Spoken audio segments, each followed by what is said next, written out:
poetry poems. Oh, Poet. very nice. Oh. I didn't know that. I didn't know that. Great. And he, Subhranshu, you must share some of your poems with us. please, Sure, ma'am, sure. Subhranshu, tell yourself. Tell something about yourself. Yes, ma'am. So I am 18 years old and I just completed my class 12th from DPS Kalinga, and I wish to pursue English honors now. So I have been looking out for universities and I have been giving entrance tests and examination under Panchanan sir's guidance. He's always there to help me and guide me whenever I face a problem. So, and I wish to study in a university soon. So let's hope for the best. And seeing the conditions which are not quite good due to the pandemic, so and many exams are being cancelled also. So let's just yes. Unfortunately, yes, but fortunately also you get a lot more chances to take exams online. So you get exposure to many different universities. That's also becoming a good possibility, good opportunity.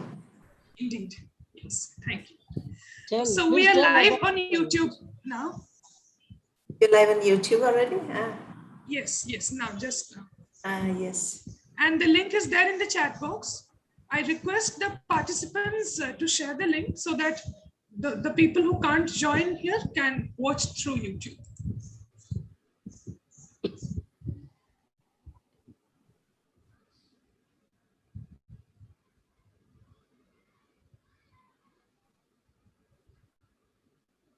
Okay, you tell ma'am about your poems. Sir? Feeling a little shy. No, nothing to feel shy about. Yeah. No, I actually started writing when I was in class 7th. And the first write-up of mine was in Odia, my mother tongue. And after writing in Odia, I switched to English. And with Odia, I wrote in English. And some of my poems have been published internationally also in New York, California, and in London. And so in their magazines, local magazines and newspapers. So after that, and after I got to know about a huge community of poets and writers with whom I could interact and talk, and because I love novels and books, so I am always like, you'll always find me reading a book or a novel. So that's my favorite pastime, you can say. So after that, unusual. Yes, nowadays children don't read. Yeah, right, so whoever I meet, I say this thing first, if you're watching a movie, why can't you read a book? You can. So, and after that, my journey started, and I also collaborated with an author from Amazon in an international book, Stealing the Blue Butterfly Diamond from West Africa. And that was also an opportunity for me to meet with so many good and great writers and in the field of English. So yes, that's it. And I'm learning from like intellectuals and dignitaries like you. Don't put me in that category of dignitaries, not at all. And yours is a creative field, is much more glamorous, much more glorious, and it requires a lot of different kind of intellect actually. Thank you, ma'am. I have to learn a lot still. It's nothing. Yeah, life is learning. The day we think we have learned everything, our days are over. Yes.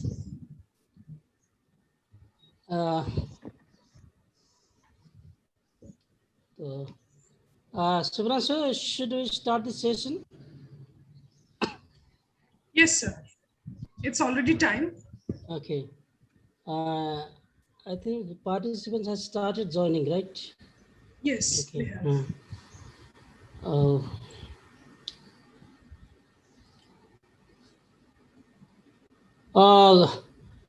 Good afternoon, everyone.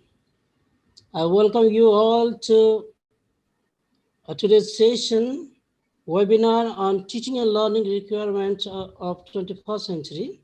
And today we have with us Dr. V.K. Karthika ma'am, Assistant Professor of English, Niche Tichirapalli, Tamil Nadu.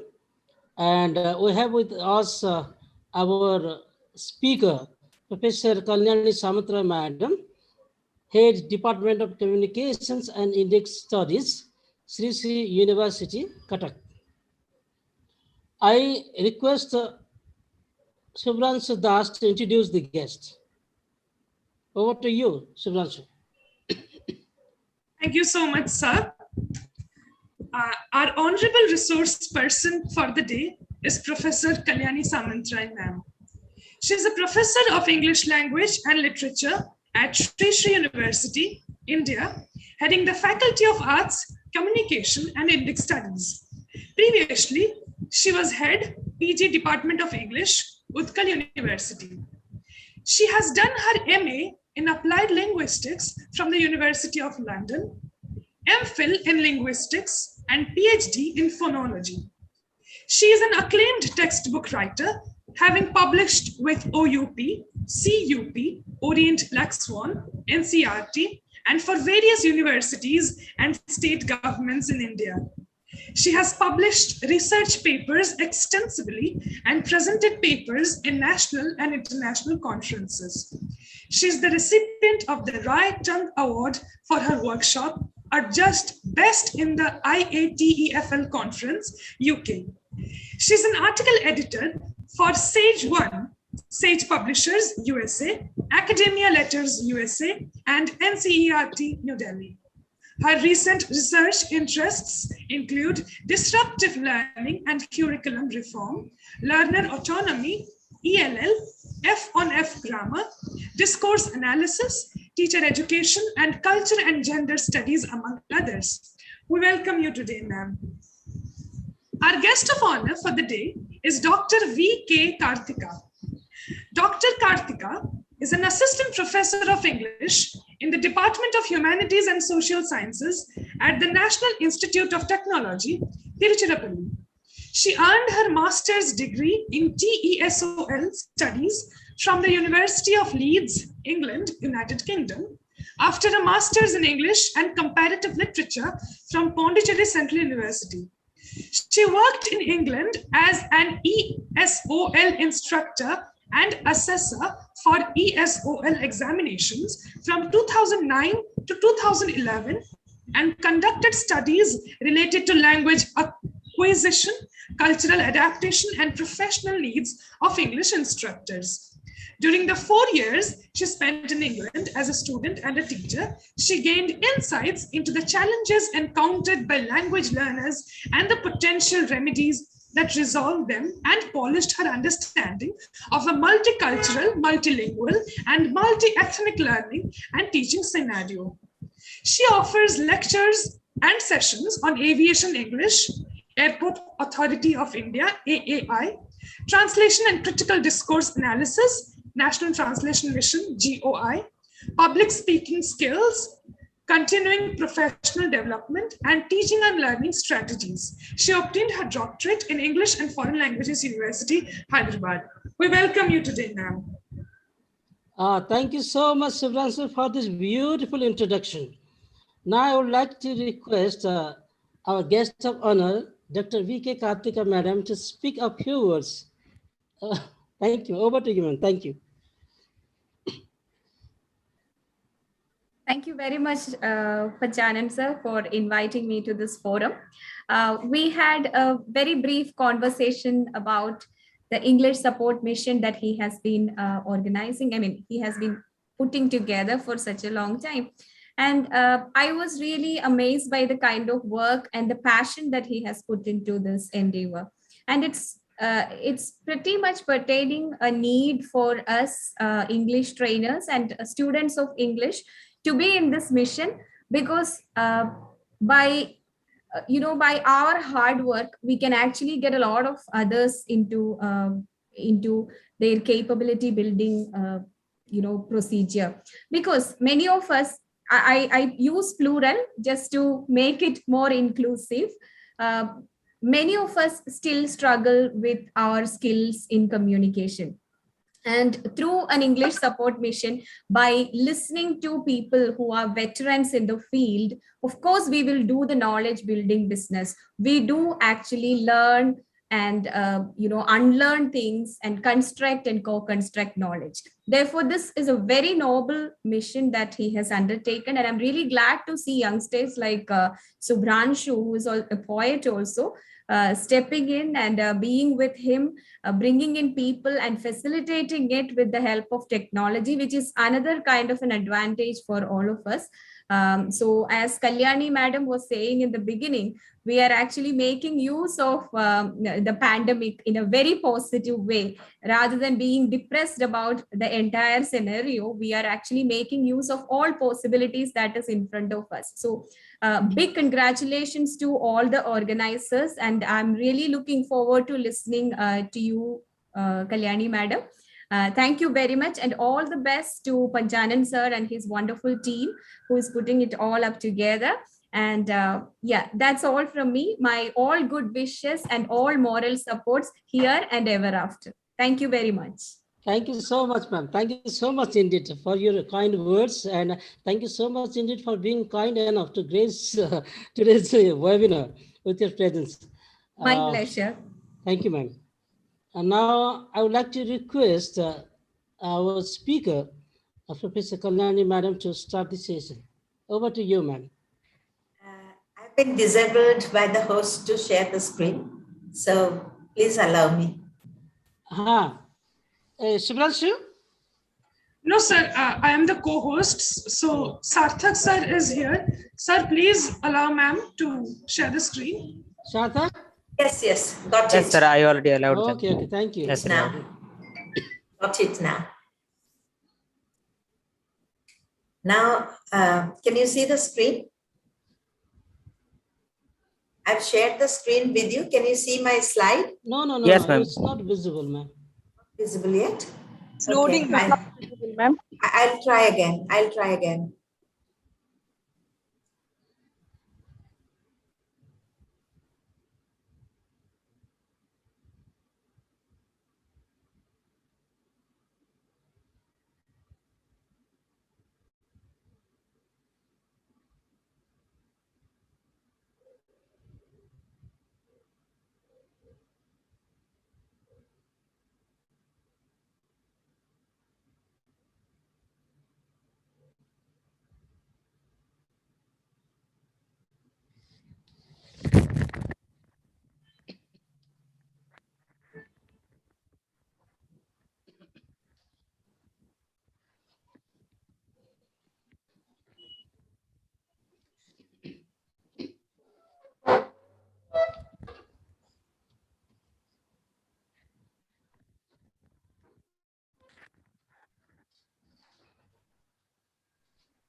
Can you still see me?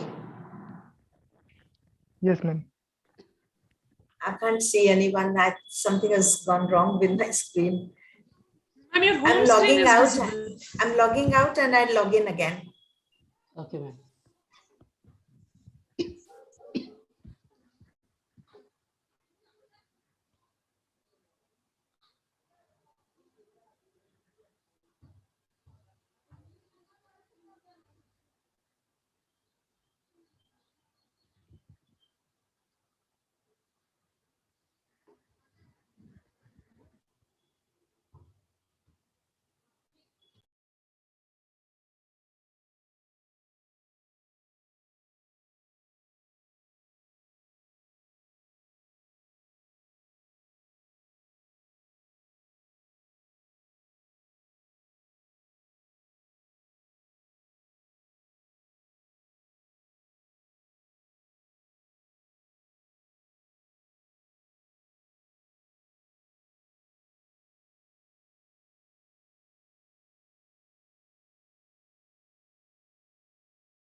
We request the participants to please keep themselves muted when the resource person is speaking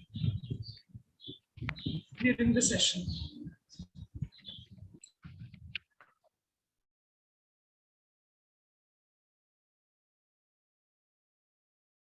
Sarthak, hello. Yes, sir. Unmute everybody. Okay, sir.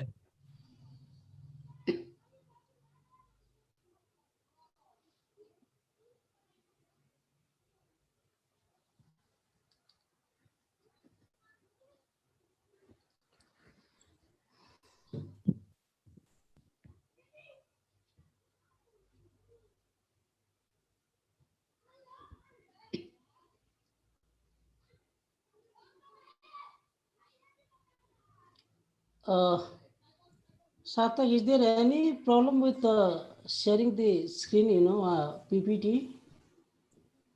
No, sir. Ma'am's The screen is visible. Yes, ma'am's screen is visible now. Visible Okay. now? Okay, Yes, all ma'am. right. Yes, ma'am. All right, It all is. right. Thank you. Thank you, everyone.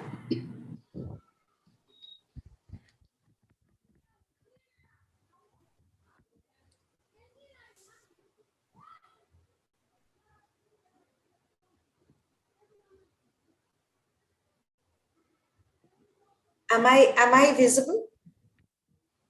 No, ma'am. No, ma'am. You are not visible. I'm not visible.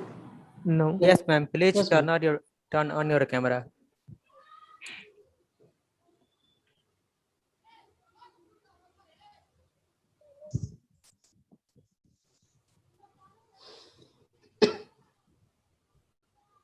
Right. Yes, ma'am. It's all right now.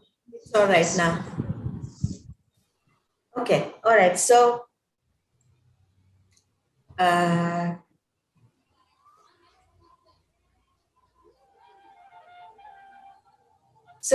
we're going to discuss teaching and learning requirements of the 21st century, and particularly a post-pandemic approach. I mentioned post-pandemic, but it's also during the pandemic. This approach is also required during the pandemic also. And when this 21st century started, one of the greatest advantages was the technological development of the 21st century. It was nothing like ever before. Technology just pervaded all aspects of our life. It's another matter that some people were more advantaged in accessing many different types of technology, and some people are a little less advantaged. But then majority of students, majority of teachers, majority of people in the community, they had access, they started having access to technology in many different ways. That was one advantage that 21st century opened up for us, particularly for the teaching community and for the students.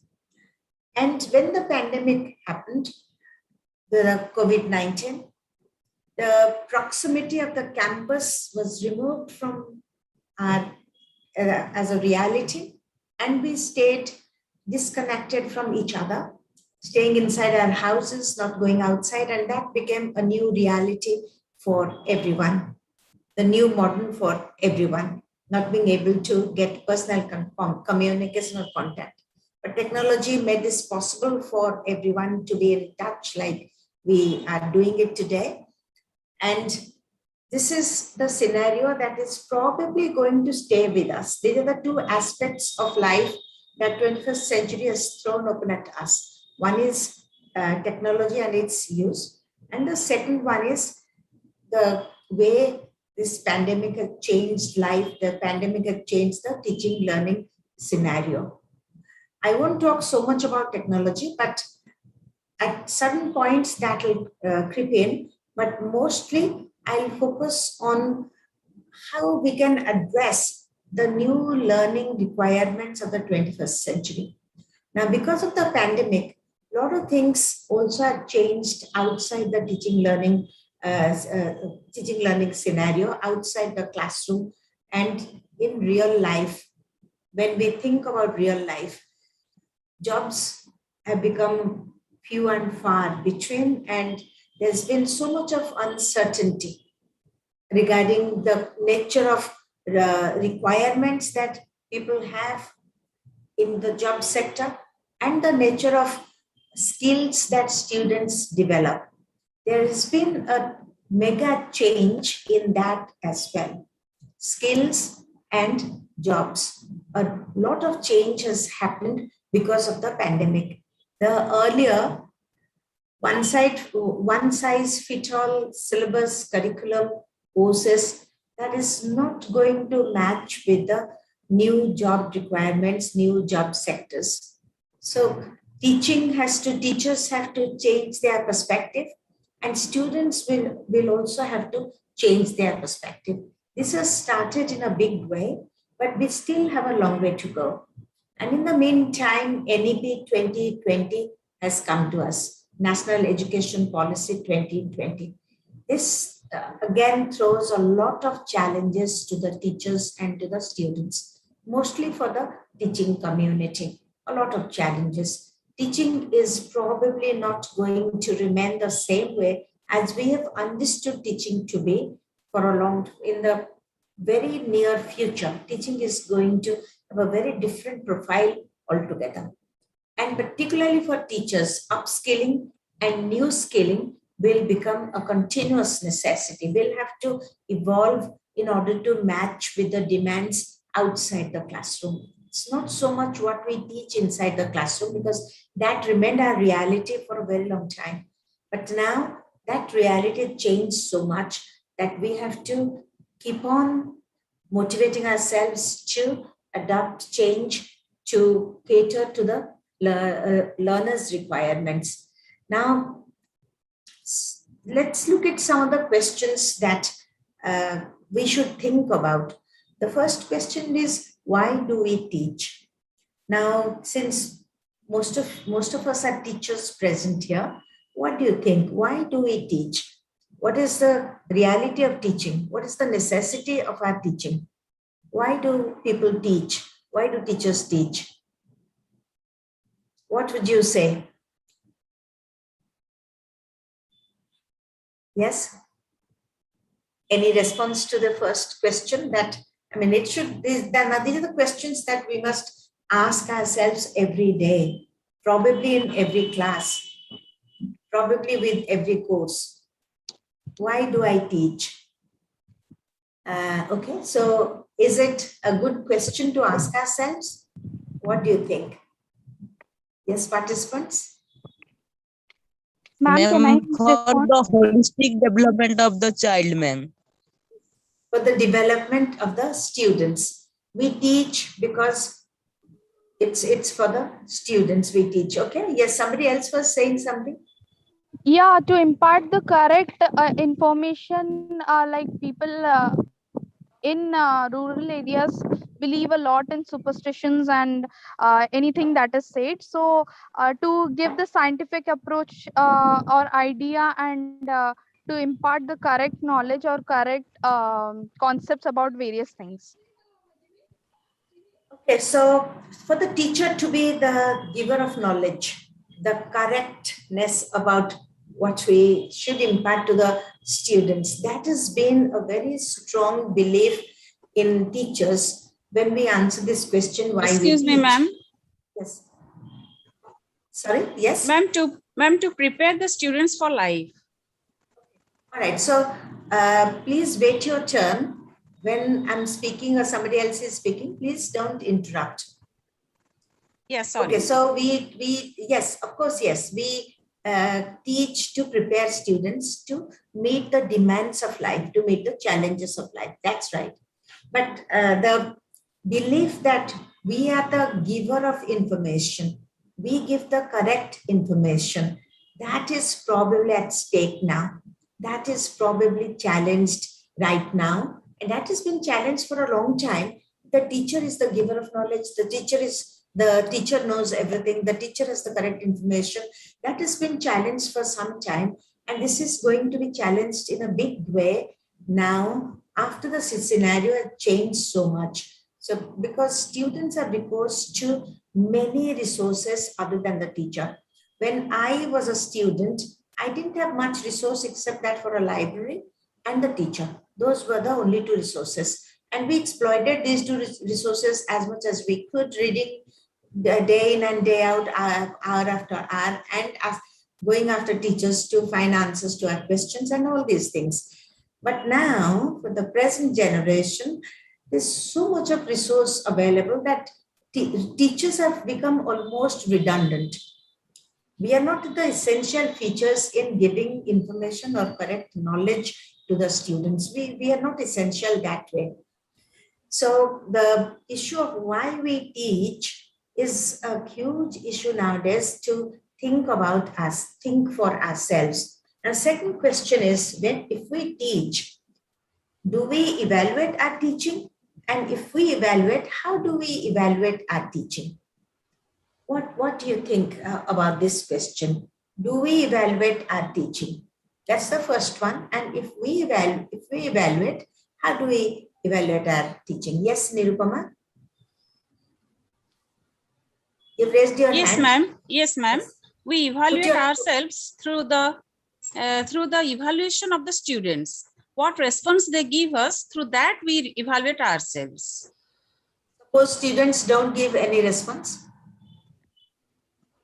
or Yes, they do not give the responses that we expect. Through test. What kind of test? How do we test ourselves, our teaching? Through conducting different tests for the students. Students. We test our teaching. We evaluate our teaching by testing students. How's that possible? How they respond us. That is the test for ourselves. Okay, it sounds a little vague, but maybe there is a possibility there. Yes, there is a possibility there. So it sounds a little vague though. Okay, so yes, two others, they have raised you have raised your hands, please. Yes. Do we evaluate our own teaching? If we do, how do we evaluate?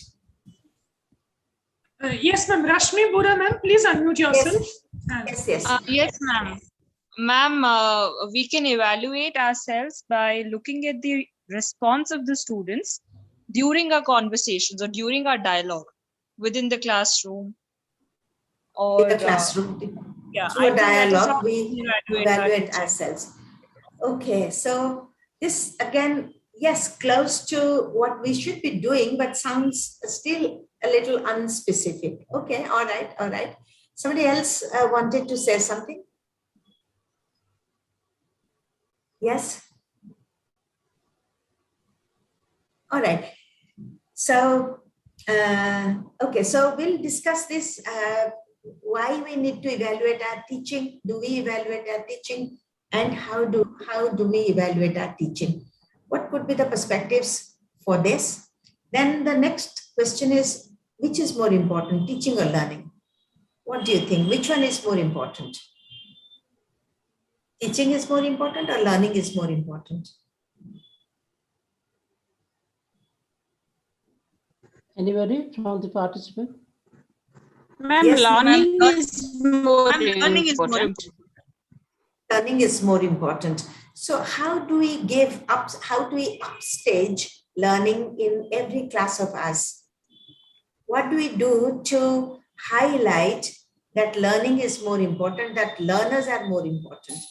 What kind of practices do we adopt to highlight that to the learners, to the students?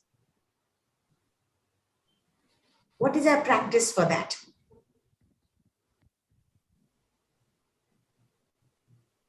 What do we do to say that you are much more important than I am?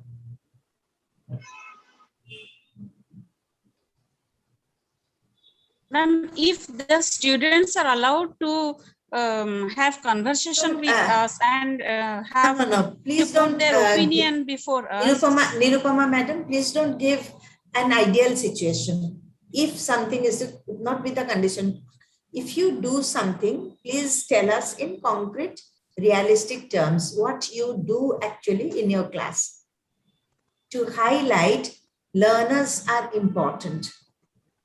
in comparison to teachers, learners are important. So we must focus on practical, doable things that we actually do, or we can take away something from this discussion to our classes. Yes, Swini Patnaik, yes. Ma'am, we can have a set of questionnaire, or we Don't can. tell me again, we can have. Do you do something? Have you done something?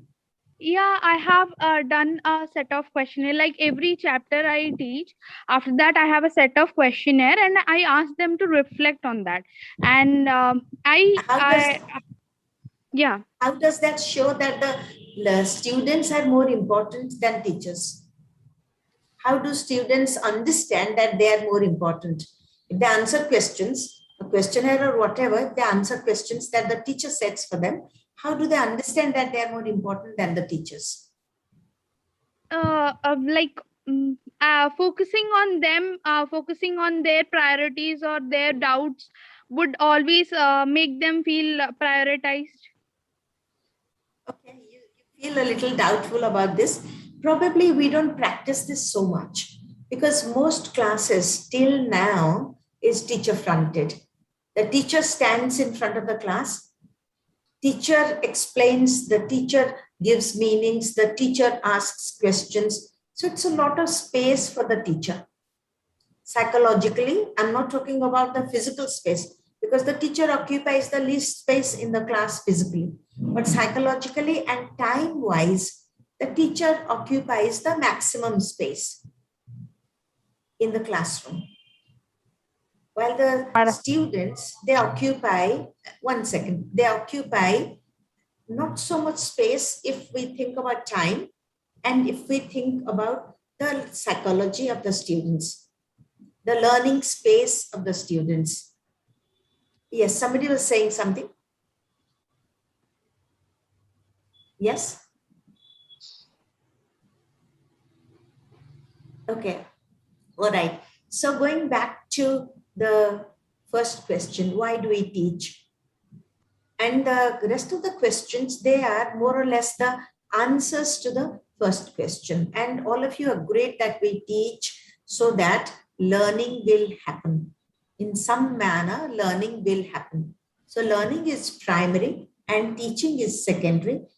Most of you agreed to that and most of you responded in that manner.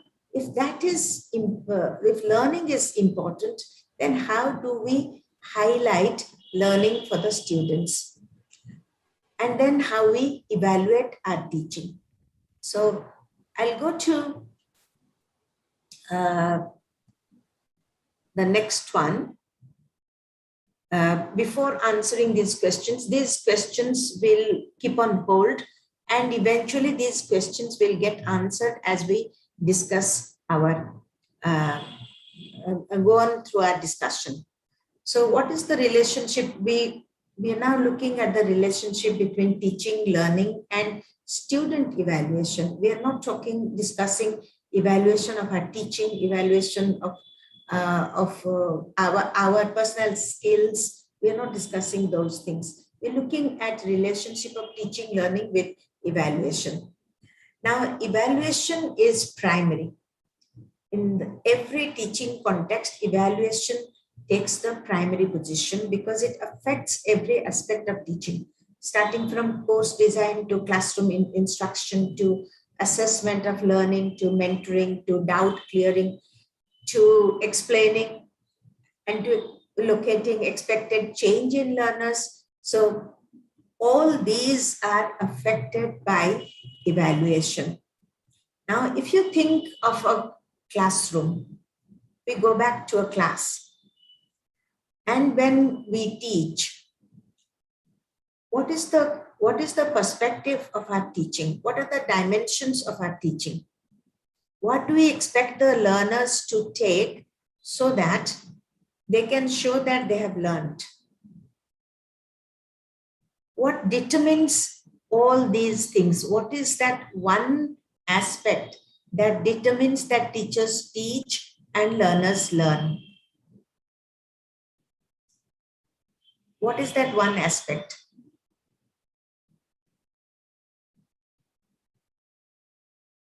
Is it the examination or is it not?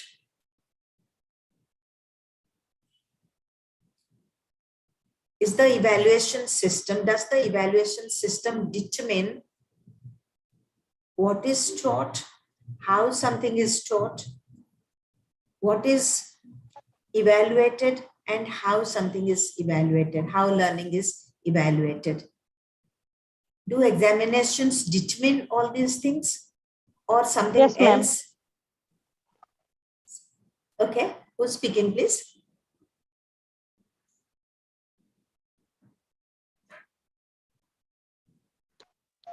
Yes, Do ma'am. It's examination? Malvika. Yes, sorry. Yes. It's Malvika Mishra.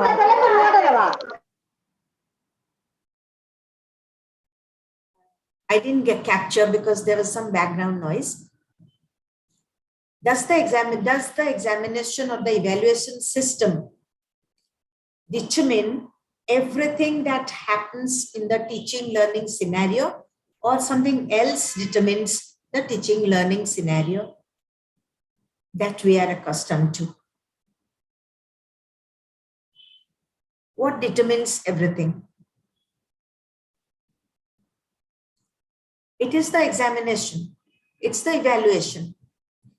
Teachers teach to prepare the students to take the examination. Students study and learn to take the examination, to get good percentage, to get good marks, they study. So the evaluation is something that determines everything in the everything that happens in the education system, particularly in the Indian context. Everything is determined by the evaluation system. Now, if teachers are expected to do something different, they will immediately say, because I've been doing teacher education for a very long time, if teachers are asked to do something differently, they'll immediately say, we cannot complete the course. And what is at stake? If the course is incomplete, then when students get questions from the entire course, there will be problem for the students. So there's just this one aspect, examination, that determines everything.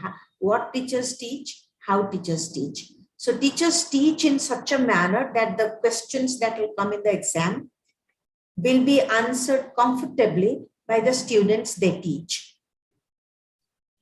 If the teachers do not teach in a certain manner and the questions do not cater to what the students have already learned in the classroom from the teacher, then a chaotic condition emerges. So there is this relationship between teaching, learning, and evaluation is that evaluation is something that determines everything in our education system. It is the most powerful thing. But in reality, teaching, learning, and evaluation should be a process.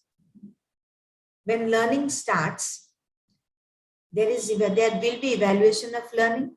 Then evaluation will lead to reform and further learning.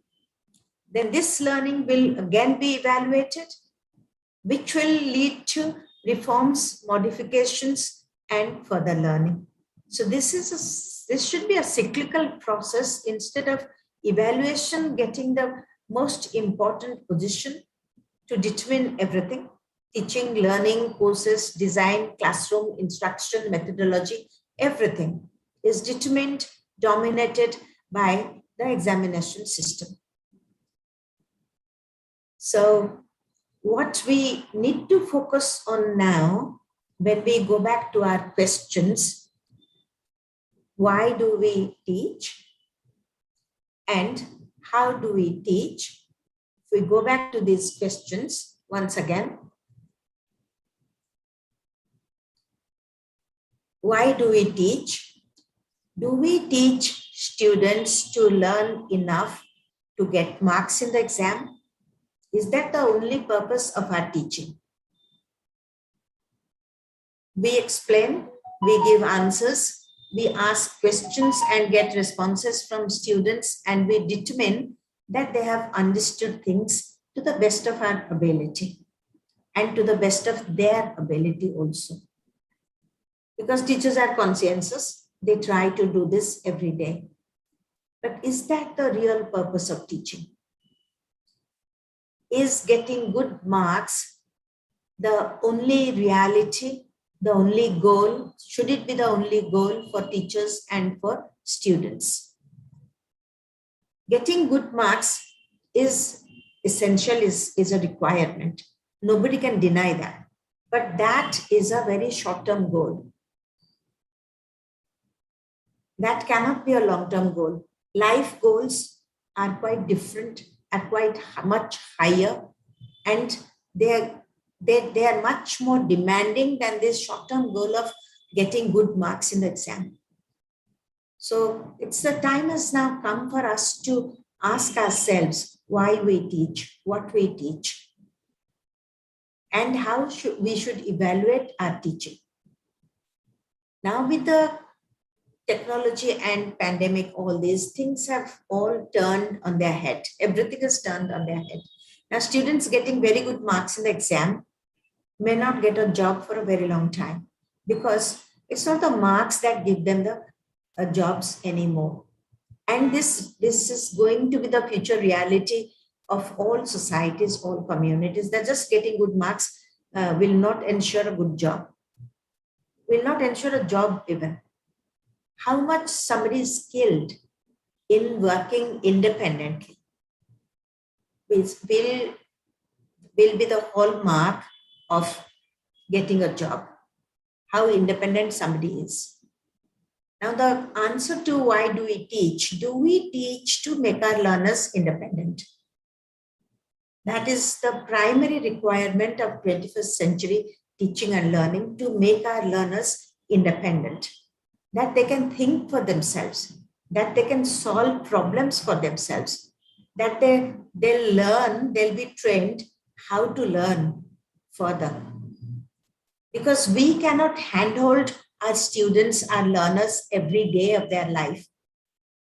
So we have to release them. They'll not be there in the class forever. The reality of class is only for 12 to 14 years. Now after that, they must be on their own. 14, 15, 16 years, 18 years, that's the reality of a class. And that occupies even less than 20% of one's life. So we have to understand from the beginning that we teach to make learners independent. So in that sense, we get back to evaluate our teaching. Do I make my students dependent on me? Do they depend on my lectures, on my clarifications, on my explanations, on my notes to answer questions in the exam? If that is so, then I'm not making my students independent. I keep them dependent on what I do. They just follow me. They try to replicate what I have given to our students. So we can evaluate our teaching now by understanding how they become independent. Now, how many of us are ready to give open book examinations to our students? That is the benchmark of making students independent. If we teach them, train them in such a we teach them and train them in such a manner that it doesn't matter what resources they utilize, a textbook, any note, any online resource, everything will be open for them. And they answer exam questions in that ambience, in the open book system. That is the benchmark of our teaching. If I teach and I have the courage to say, you use any kind of resource that is at your disposal and answer the questions in the examination. That is the highest point of teaching. So and the next question is, which is more important, teaching or learning? If we have actually trained our learners to learn, if we have done that, then they can answer questions, they can solve problems on their own without just remaining inside the boundary of the curriculum. It's a very tight, very small boundary. And what we teach and what they learn, if those two things remain inside that small boundary of course, then it's not proper learning, it's not proper teaching. Now, in the 21st century, anyone who understands that I'm teaching a course and I'm teaching it to the best of my knowledge and ability. And if a student understands I'm learning a course, I'm learning it to the best of my knowledge and ability, that will not lead the student I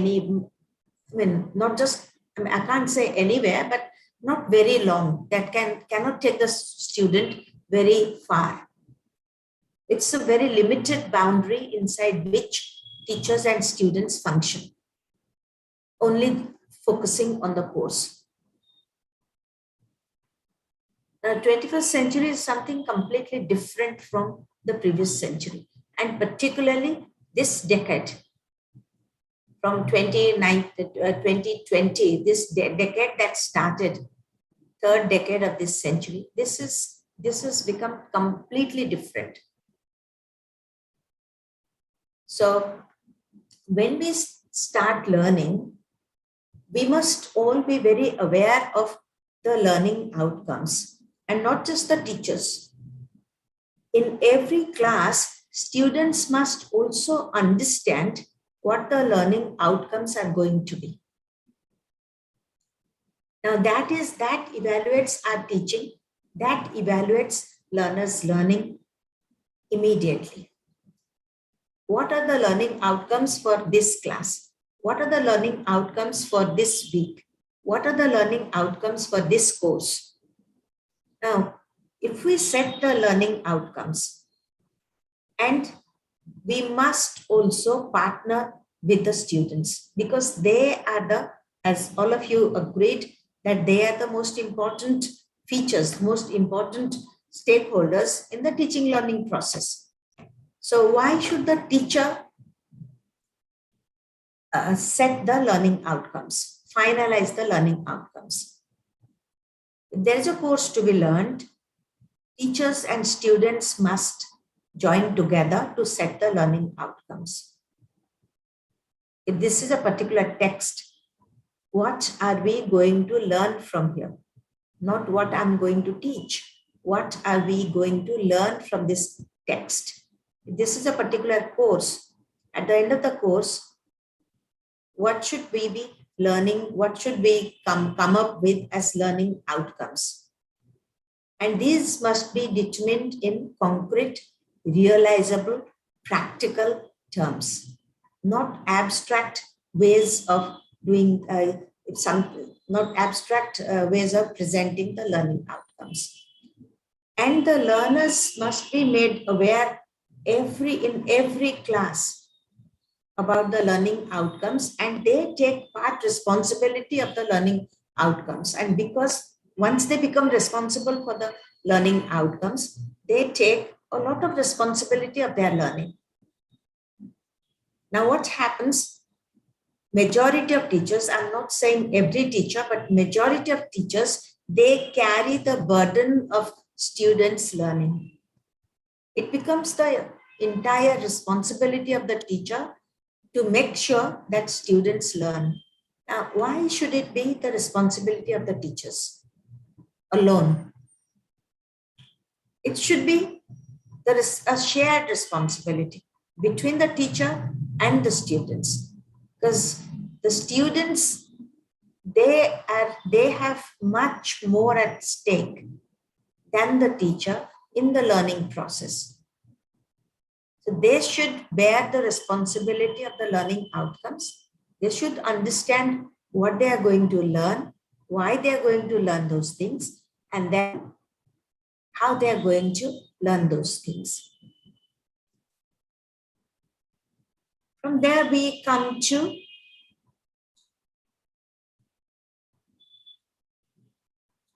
something called Bloom's taxonomy. Many of you must have heard this terminology. Have you heard of this taxonomy before? Any of you?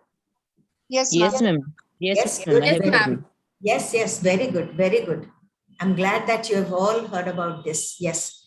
So Bloom was a philosopher and educationist or thought leader, and he proposed this taxonomy in 1956. And this has actually shaped education in a very different manner.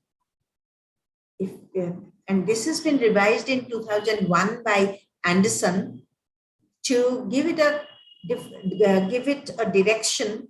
It's not completely revised, but it's a small revision has been made by Anderson in 2001 to this taxonomy. The major part of Bloom's taxonomy remains. Certain parts have been retermed, renamed, and certain further things have been accommodated to give a reshape to the demands of the 21st century. Something that can cater to the demands of the 21st century, the demands of learning of 21st century.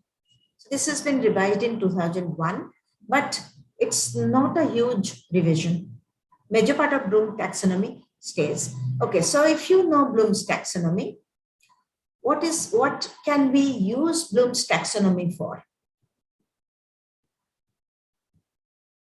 What can be the usage areas for Bloom's taxonomy?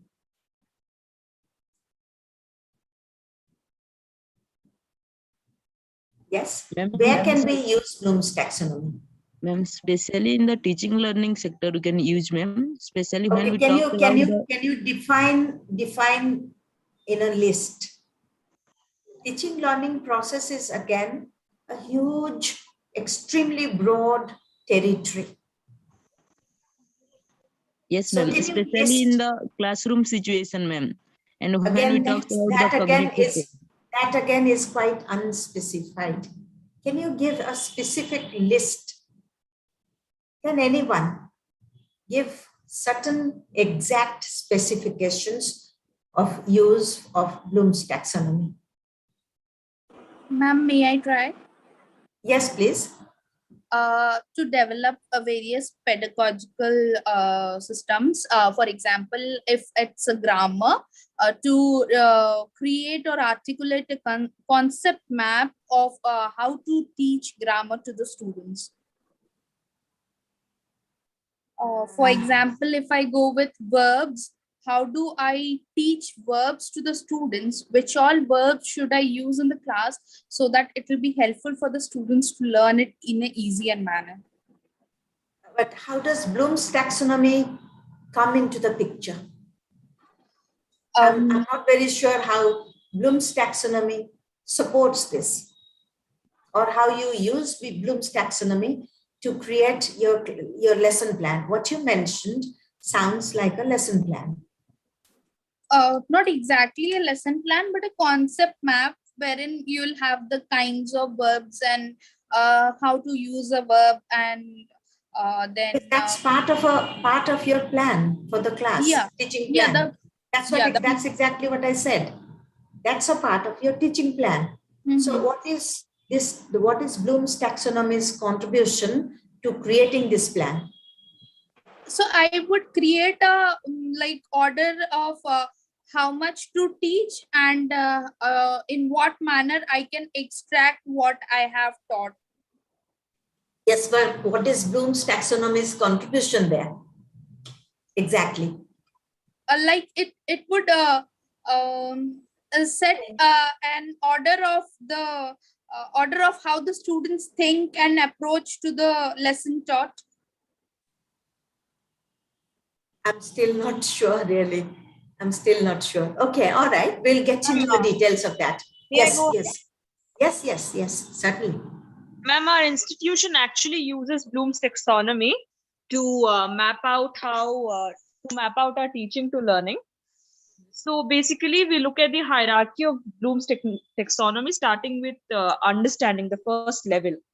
So when we Okay. map out our lesson plans, when we map out what we do in each class and what we do for the complete contact hours, 50 or 60 hours of a course in one Right. semester, we look at how we are, which module, which paper, which class is going to contribute to one particular level of Bloom's taxonomy. Are we making the student understand a concept? Are we teaching them to apply a concept? So we look at that, and that's how we map our teaching to learning process with Bloom's taxonomy. Okay, yes. I can't see you because my whole screen is occupied with this slide. Who's speaking, please? Ma'am, Rashmi. Oh, Rashmi, okay. That's a very good example. Yes, that's a very good example, Rashmi. Thank you. So which institution do you teach? Jain Where do you University. teach? Jain University. Okay, all right. Okay, so in even before NEP 2020, when the CBCS system came, all teachers were supposed to use Bloom's taxonomy from the beginning of the CBCS system. That came into being in 2010. So it's Bloom's taxonomy is around for 10 years now, but many teachers are not aware of this taxonomy and how this is going to be used. And NEP 2020 makes in very clear terms mentions how Bloom's taxonomy can be used. Like Rashmi just mentioned how in their context they create a mapping of skills and the learning requirements. They match with the different hierarchical orders of different levels of cognitive skills to shape students' minds to access different levels of their own personal cognitive skills to develop cognitively and independently at a later level. So if you look at the second bullet, it refers to the hierarchical ordering, which Rashmi just mentioned. There are cognitive skills that can be used by teachers to support students' learning, and students ought to be made aware that these are the hierarchical order that they ought to understand and they ought to apply in their learning. So teaching plans, now if NEP 2020 is going to be adopted in total, a lot of Bloom's taxonomy will be involved in setting learning goals, first of all, how we set learning goals, how we make students aware of their learning goals, how we plan teaching methodology according to the learning goals. So classroom pedagogy, teaching methods, classroom instructions, materials, and all these learning objectives, everything will be geared according to the taxonomy. Then student projects can develop from there. And very importantly, there are two other aspects: peer assessment and self-assessment in the class. So students will assess themselves. Students will also assess peers. So they'll be trained to do those things. It's not the teacher will assess. There will be one part of teacher assessment, but there will be two parts of peer assessment and student assessment. So NEP 2020 or not, this is going to be a process which will create independence among the students, learning independence among the students. If they evaluate themselves, they're trained and they understand the process of evaluation if they evaluate themselves. And if they evaluate their peers, they know the learning outcomes, they know the learning objectives. Then they evaluate themselves against the learning goals, learning objectives they have set in association with the teachers, how much of the learning objectives they have attained, And they can see that through self-assessment. They can assess their peers and they can understand where their peers stand and where they stand. So far as learning objectives and learning goals are concerned. So it's very important, as I suggested at the beginning, to set learning outcomes in association with the students. They must bear the responsibility in setting the learning outcomes. They must understand, they must be made aware of the learning outcomes in every class, in every course. Everything should be given in the written form to them and must also discussed verbally in all classes. That these are the learning outcomes that we are going to attain by the end of this class, by the end of this week, and by the end of this course. And teacher assessment, peer assessment, and self-assessment. Then this is a triangulation of assessment system from which teachers can understand how much learning has actually happened. Learners can also understand how much they have accessed the learning objectives. What the shortfalls are, and the process of evaluation will support the process of learning. If you remember this cycle, the process of evaluation will then support the process of learning, progressing and moving forward in the process of learning. So this is Bloom's taxonomy. This is the revised version.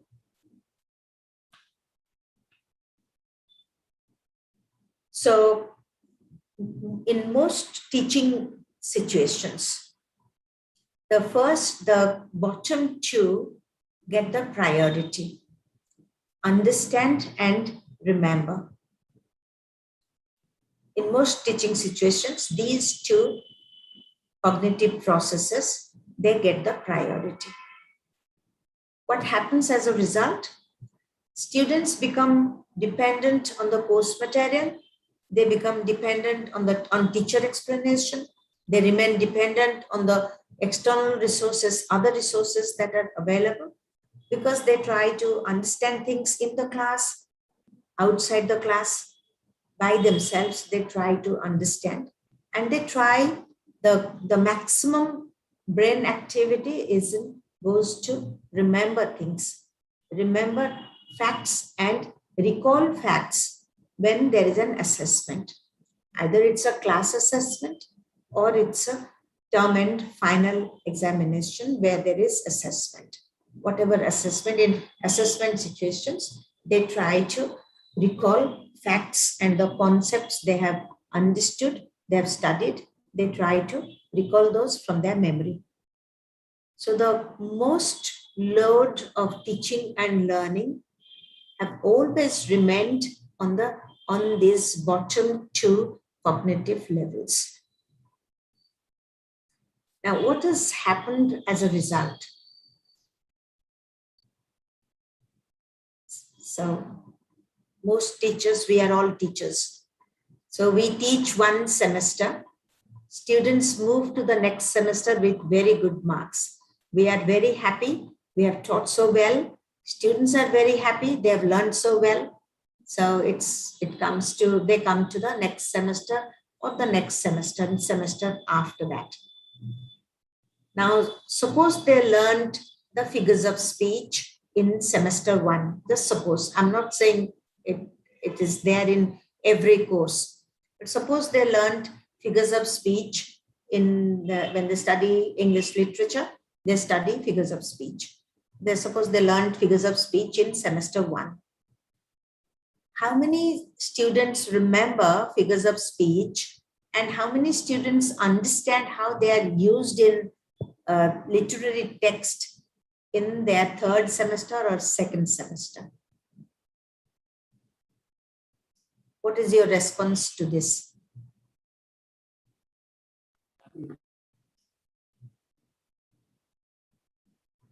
Yes?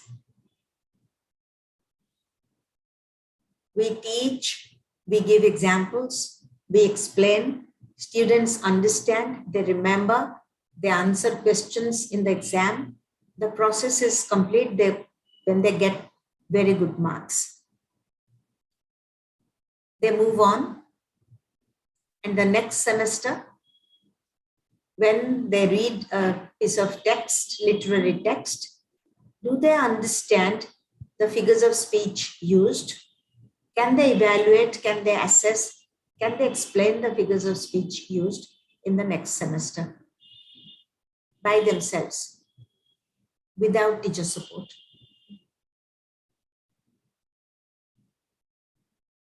What is your response? Or this has never been in any course? We have never taught figures of speech to students of literature. And this is not a part of our experience. Ma'am, there is a response in the chat box. Shall I read it out? I can't see the chat. Okay, I'll check the chat box. Now, you can all speak, not audible. Somebody says. Nirupama ma'am has raised her hand, please. They forget all these Yes, in third ma'am. sem. Yes, ma'am. Almost rote learning makes them forget everything after 2 or 3 months. This rote learning, I think. So they forget everything. So the mind becomes Yes, a ma'am. clean slate Ma'am, once ma'am, again. good evening. Yes. Yes, yes. Good evening, ma'am. Yes, Yes, yes, ma'am. good evening. Generally, we give emphasis on rote memory only. We in the beginning, whatever we are teaching, they're only, if you will evaluate them, only there how much they have memorized. Exactly how much they know how to use language, we don't evaluate them. So they forget everything. That's what happens. Yes, That's a thank very common experience of teachers in Indian universities, Indian colleges. It's a very common experience. What is taught in one semester, after one semester or 2 semesters are done, they cannot remember what they learned in the previous semesters. And this is such a shame. And we have invested so much time. They have invested so much time. There has been a whole process of teaching and learning. And what is the end result? What is the ultimate result? If they come across a new piece of text and without the teacher being there, can they just simply understand which figures of speech have been utilized in that piece of text? In what manner to create what effect? If that has not been, they have not been trained to do that independently in the first semester, how can we expect them to do that application independently later in the other semesters and later in life? How can they do that? That is evaluation of our teaching. If students can do things independently, that is the evaluation, that's the ultimate evaluation of our teaching. And that leads to what I mentioned earlier, an open book system. Why should we hide information from students during the exam? What is the purpose? What are we testing? Because of which we hide, we ask them, you cannot carry anything to the exam room. Why not? Because we test memory. That's why we don't allow them to any support. And that support is for memory only.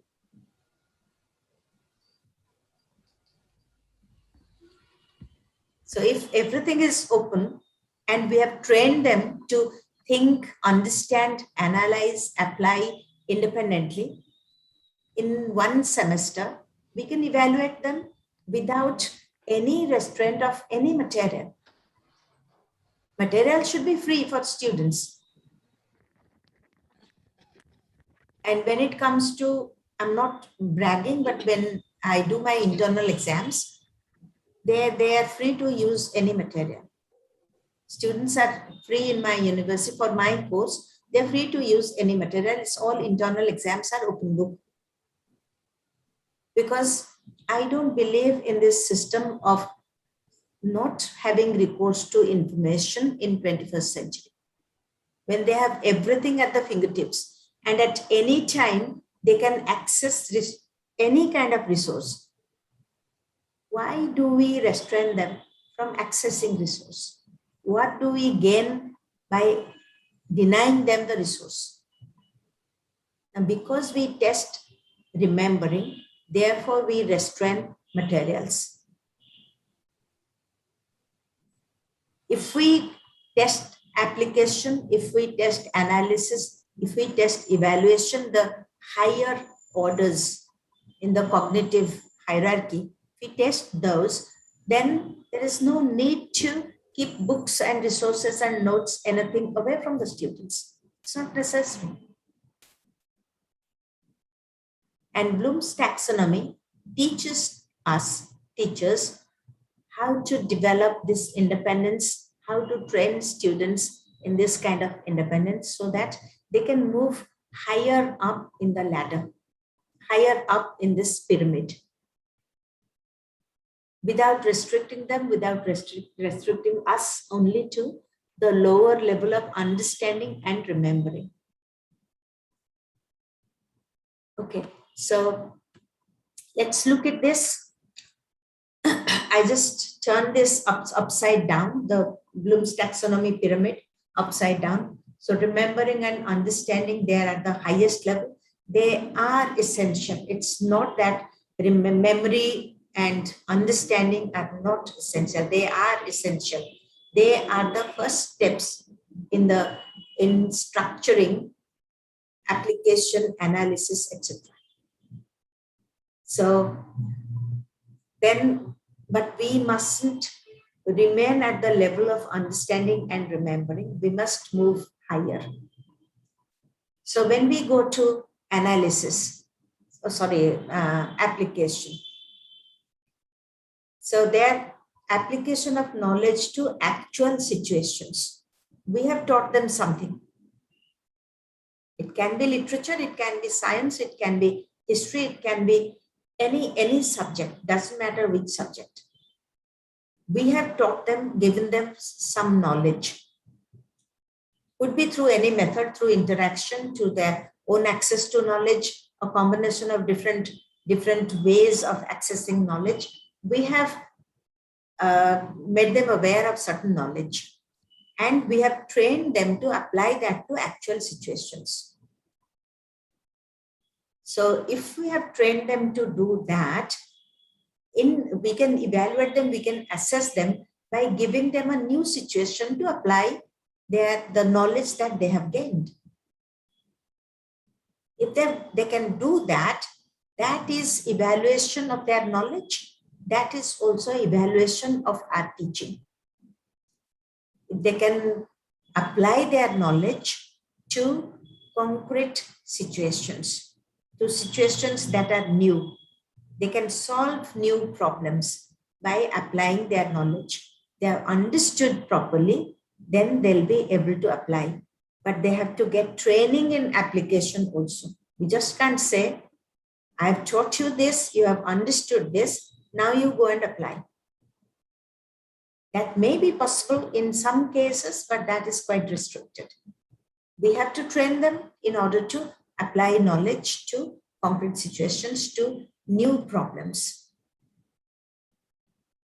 Then the next higher level, although it is mentioned upside down, the levels are actually go higher and higher up in the cognitive. So analysis is higher than application. Breaking ideas and concepts into smaller parts and creating connections between these parts. Now somebody mentioned cognitive map. So cognitive map can be created to help students, or students can create their own cognitive map to find out connections between different parts. Okay, I'll just give you one line of a very well-known poem, maybe 2 lines from there. All of you, I suppose you have read Lucy poems by Wordsworth. Yes or no? I don't expect a no really, because most of us are teachers of English. Yes, ma'am. You must have read Lucy poems, right? Yes. And there is a lot of doubt among yourselves. People don't come up with a very strong yes. Have you read or you haven't read Lucy poems by Wordsworth? Not sure? We have read, Okay. ma'am. Sorry?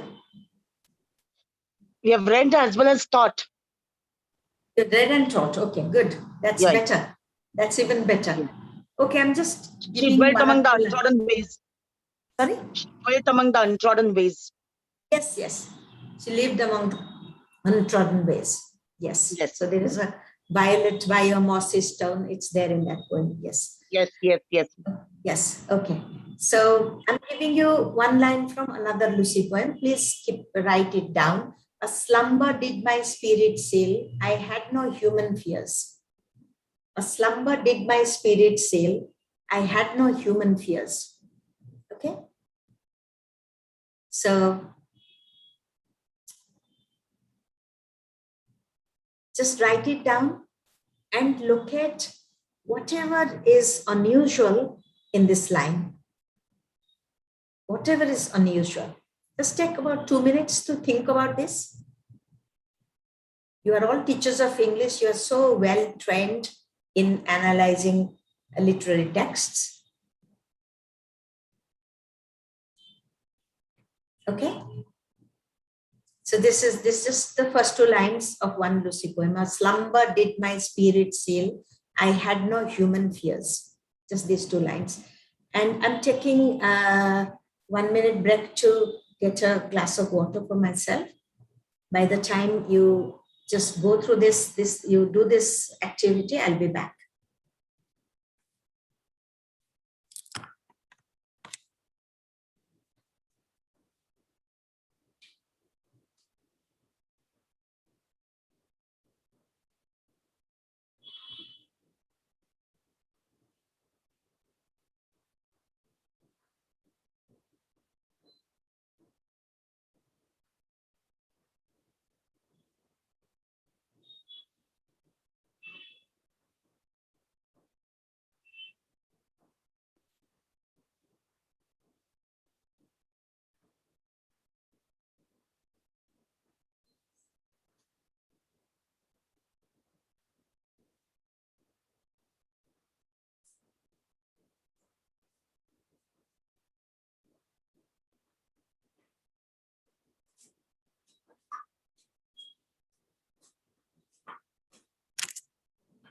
Yes, I suppose you are ready.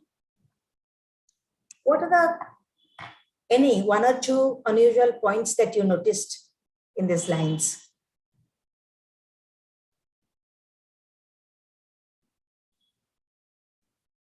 Yes. Anything that is that struck you as unusual?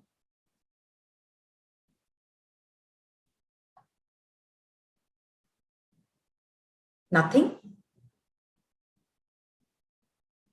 Can you hear me? Yes, yes, ma'am. Yes, okay.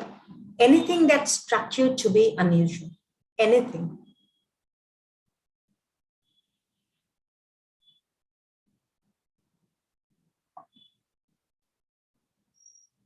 Nothing unusual about this?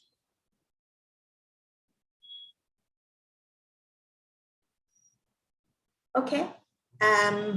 If you couldn't come across anything unusual, I'll give you a few clues. The first clue is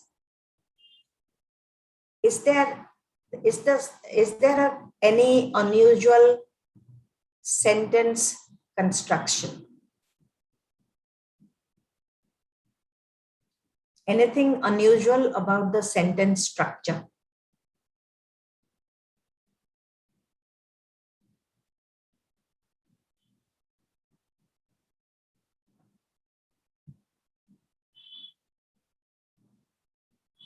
Yes. Ma'am, is it referring to death? Sorry? Is it referring to death? This is a problem with, I don't know if it refers to death. It might. It might. What is unusual about this sentence? A slumber did my spirit sail. What is unusual about this sentence? Anything unusual about the structure, sentence structure? What is the normal sentence structure? If you look at this sentence, is this a normal sentence structure? Yes. A slumber sealed my spirit. Is the normal, that's right. That is the normal sentence structure. Yeah.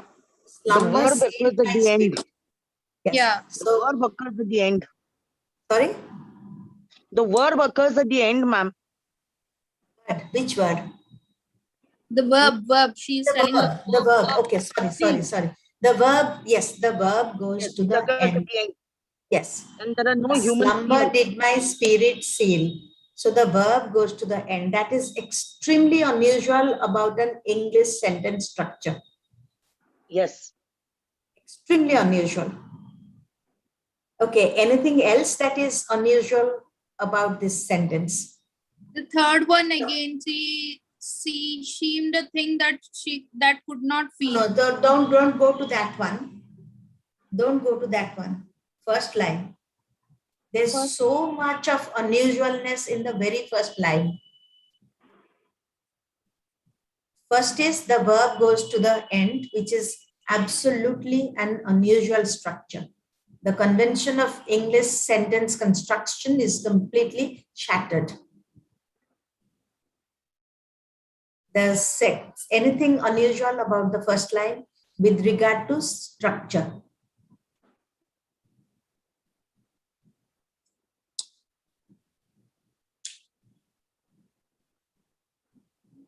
You talked about slumber. Yes. That would be the slumber, I guess. Why the slumber? A slumber is fine. It's not any specific slumber. It's just any. So we don't need the article there. It's fine. That's not unusual. It's not referring to any particular slumber. It's referring to just any slumber. Now look at the structure of the verb. Is the verb in the past tense or in the base form? What is the form of the verb in which it is presented? Present tense. Base form. There is no tense there. There's absolutely no tense. It is presented in the base form. The base form of the verb. So it's not the present tense, it's the base form of the verb. And the past tense has been removed from there, and that has been fronted. Did is fronted. So when something is fronted unusually, it's an unusual fronting because the past marker comes after the verb. The past tense marker occurs after the base form of the verb. But the past tense has been fronted. So that is a technique of highlighting. A slumber did my spirit sail. So did comes to a front position. It doesn't occur that kind of position. It occurs after the verb.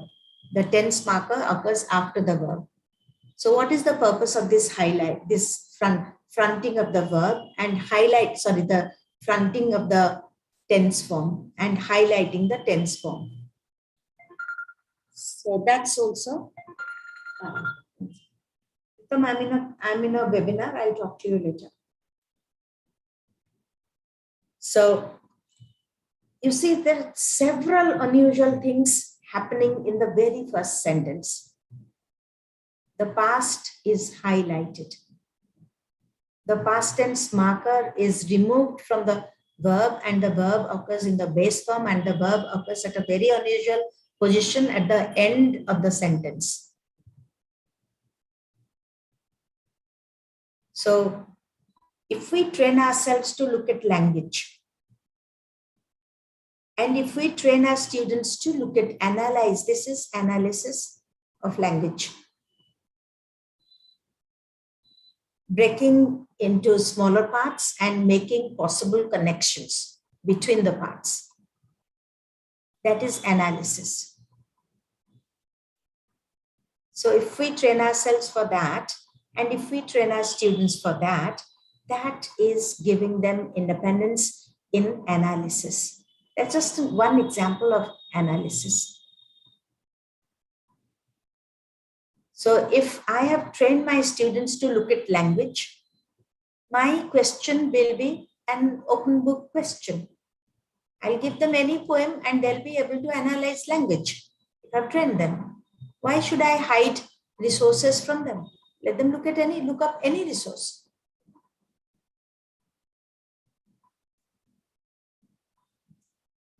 Then application of this training to other situations, to new situations. That is analysis, then it comes to application. We train in analysis, then we move to the application level. We move to the evaluation level. Analysis, application, then we move to the evaluation level. We evaluate if how something has been applied, how appropriate is the application, and what effect the application creates.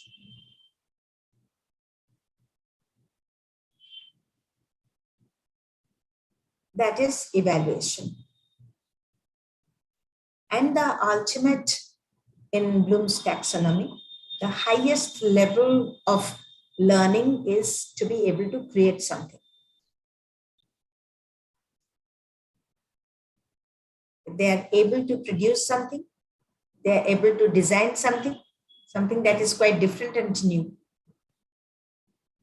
So if they have been trained in remembering, understanding, yes, that is required. But then at the higher levels of analysis, application, and evaluation, and they have created something on their own during the semester.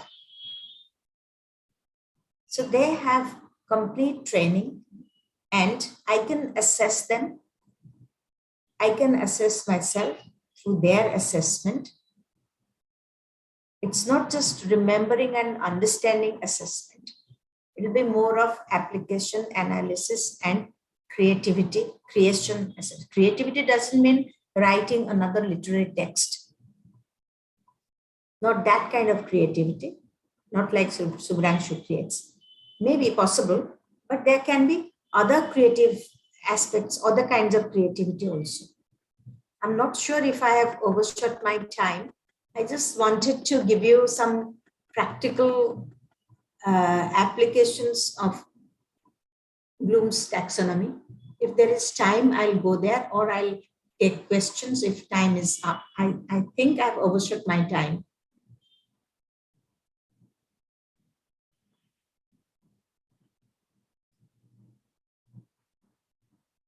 Panchanan sir. Yes, ma'am. If I've overshot my time, I can stop here and take questions. But if people want, and if there is time for me, if time is allowed, I can give a few examples of the higher cognitive areas. How this can be applied, how students can be trained in this. Just a few examples. If please, ma'am. Sure. Time. Or if not, it doesn't matter. I can take questions. Hello, participants. Sorry? Do you want some more examples? Yes, sir. Examples, please. Okay, please, ma'am. Examples? Okay. So, look at the second one. The first one is a real life example. The second one is a classroom example. Look at the second one.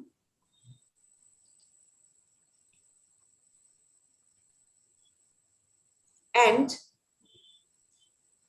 In terms of the second one, different levels of understanding and analysis skills, higher order thinking skills, all these. And if you take a look at this, now can you think of comprehension levels here to create questions using Bloom's taxonomy? This is a time-taking activity, maybe 10 minutes or 15 minutes. So if we have that kind of time, we can do that. Or I can share this material and question clues with all of you, if you think that will be helpful. Or if you think class discussion will be here, this discussion will be better. And either way, whatever manner you think this is going to be helpful to everyone, I'm open to everything. Dear participant, could you please let us know whether you want examples or open discussion? This can be either discussed here. We can do this activity here, which will take about 15 minutes more, at least.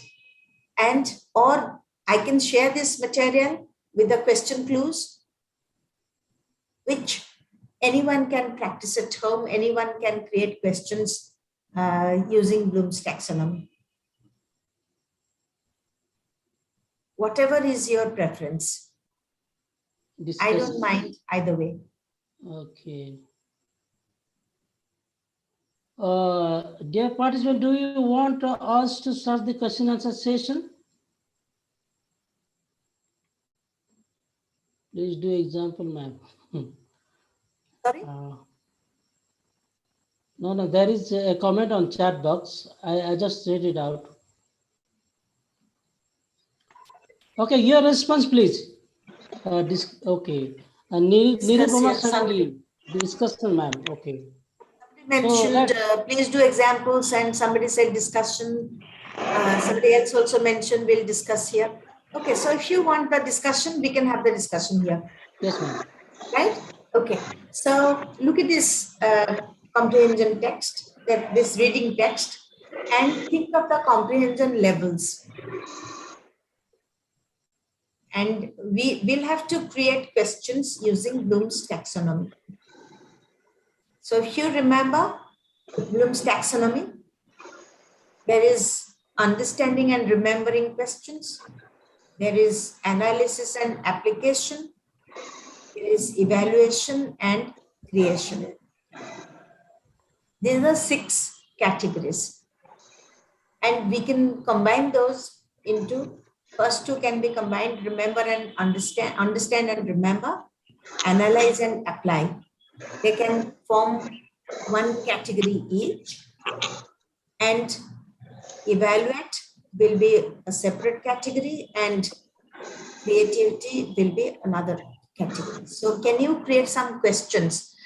Please, let's not look at remember and understand and remember questions, because most of us are used to giving such questions in exams, giving such assignments in class. So let's not create understand and remember questions. Let's go to application and analysis and application questions.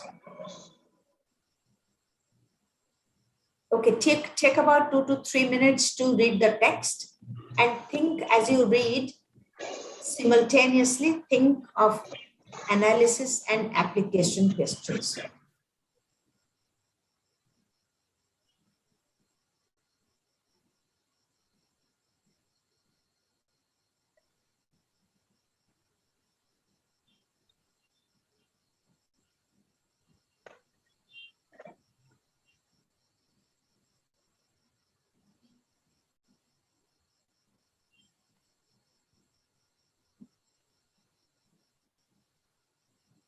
When you finish reading, please let me know.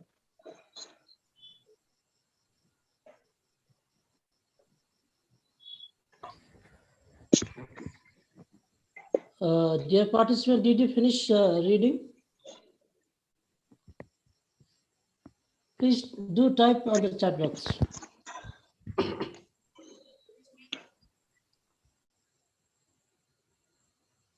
Any analysis and application oriented questions.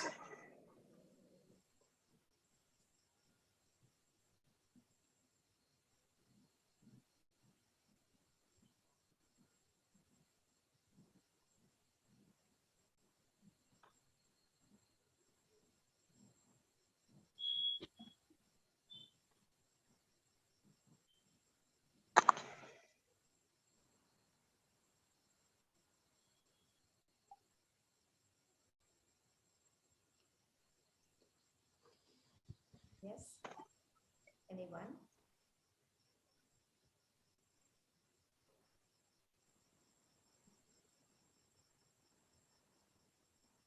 Okay, so here are some clues.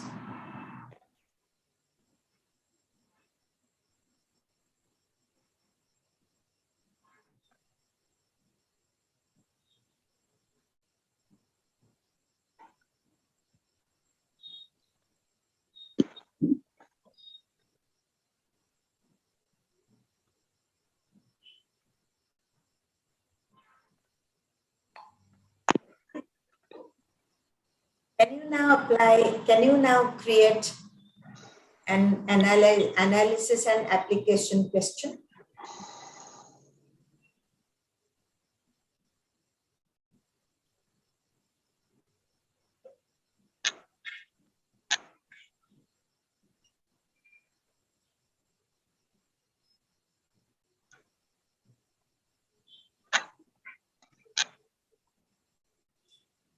Yes, anyone?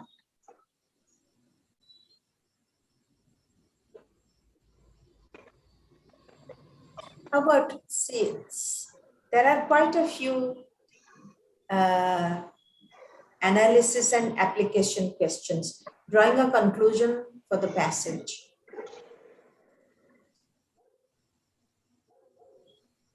So is there a conclusion available here in this text?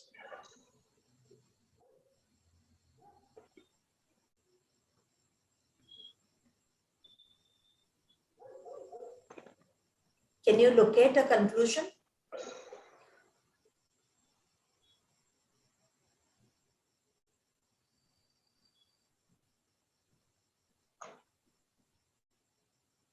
Can you locate the main idea of this text?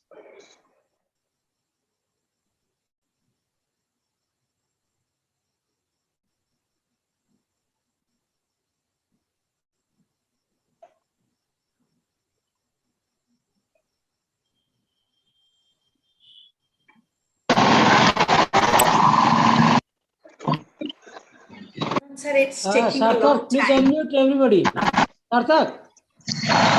Hello? Hello?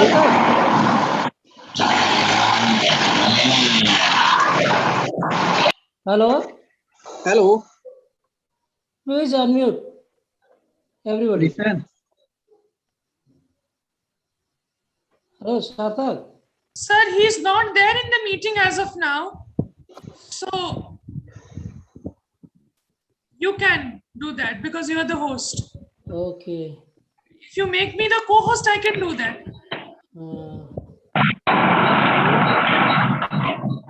People have been muted. Oh. Mute all. So Pranshu, you can just put everyone on mute and allow just ma'am to speak. No, I'm actually not the co-host, so I can't. I don't want to speak. I want all of you to speak. Okay. I don't want to speak. I want you to speak. Okay. Take it, ma'am. Thank It's you. all right now, ma'am. Yes. Oh, everybody can speak. Okay, so did you notice the question clues here?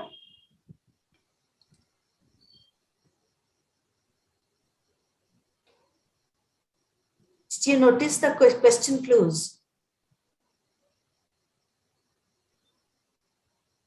Are they still muted? No, ma'am, they can unmute themselves.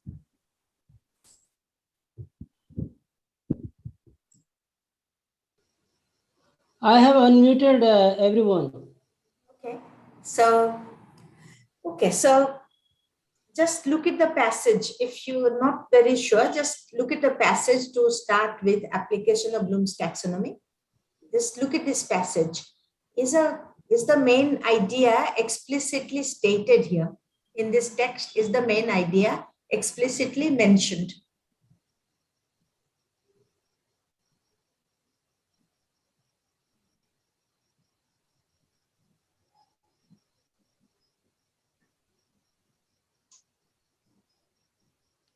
Right, they're taking a long time, or I'm not sure if they're muted, because if people don't speak, it becomes very difficult for me to understand what's happening on the other side.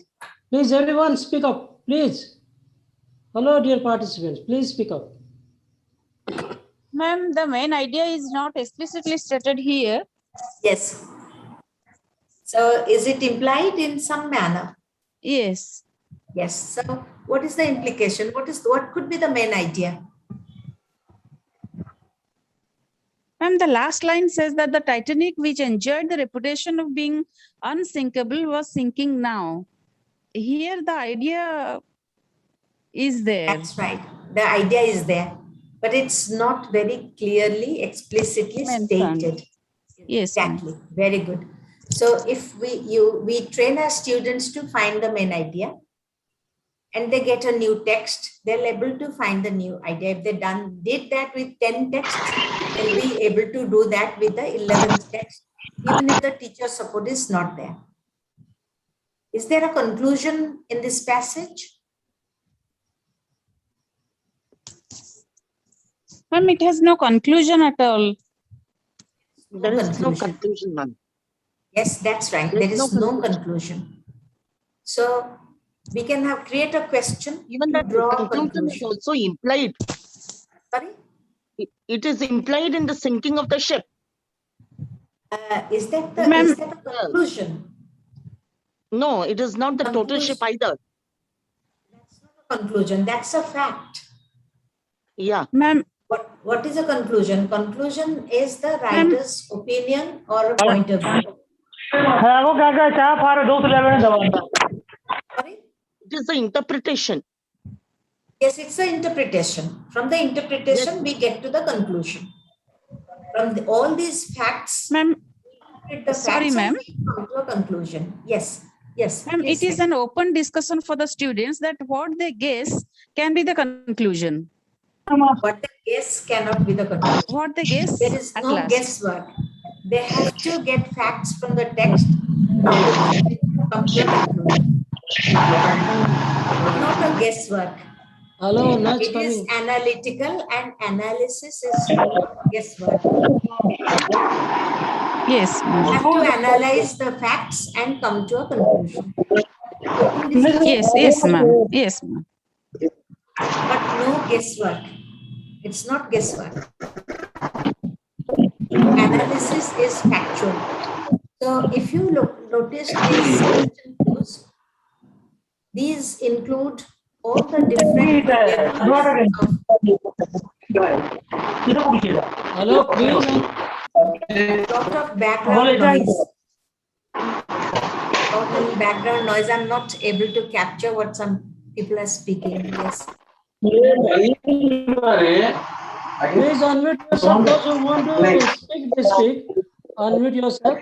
Or everyone, please unmute yourself. Unmute yourself. I'm not able to get anything clearly. Hello, everyone. Mute yourself.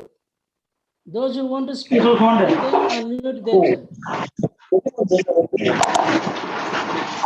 Hello, please. Mute yourself. Dear participant, mute yourself.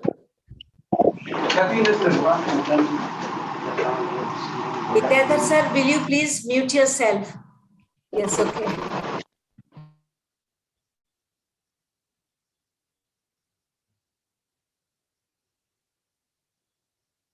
Ma'am, you are on mute.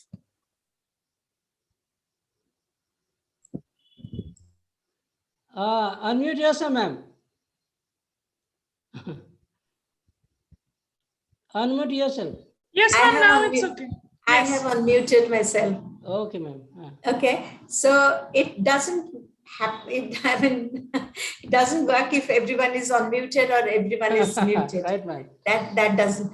Okay, so I think I should take questions if there is any, because I hope you have seen the point of, we go back to the original food for thought question. I had also other examples, but then it's taken a lot of time of yours. Why we teach, how we evaluate our teaching, what is important, and do we practice, do we give the real importance to learning, do we focus on learning in practice? So these are the questions that I said we'll answer eventually during the discussion.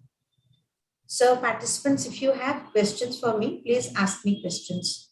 If there is question time, Panchanan sir will determine if there is question time. You can ask me questions. Could you please stop your PPT, ma'am? So Okay, I'll stop sharing. Okay, fine. Thank you so much, ma'am, for your beautiful and engaging session. It was very useful, informative, and engaging. I'm pretty sure the participant might have enjoyed it quite a lot. And even Dr. V.K. Karthika also posted her comment on the chat box and left the session. I think she was late to attend some other assignment. Now, I request Subhranshu Das to coordinate the question answer session. Over to you, Subhranshu. Thank you so much, sir. And I request the participants to please raise their hands if they have any questions or suggestions, and if they want to ask them to a resource person, please. By putting their video on. Yes, please. Turn on your videos and then ask. So it's better. Please, I request Nirupama madam. She was very active. Yes, indeed. May I request you, ma'am? Nirupama ma'am. Yes, sir. Good evening, sir. Please turn your video on. Question, Nirupama madam? Ma'am, I have a question that is this current evaluation system does bring a gap between parents and children? What I think. Parents and children? Yes.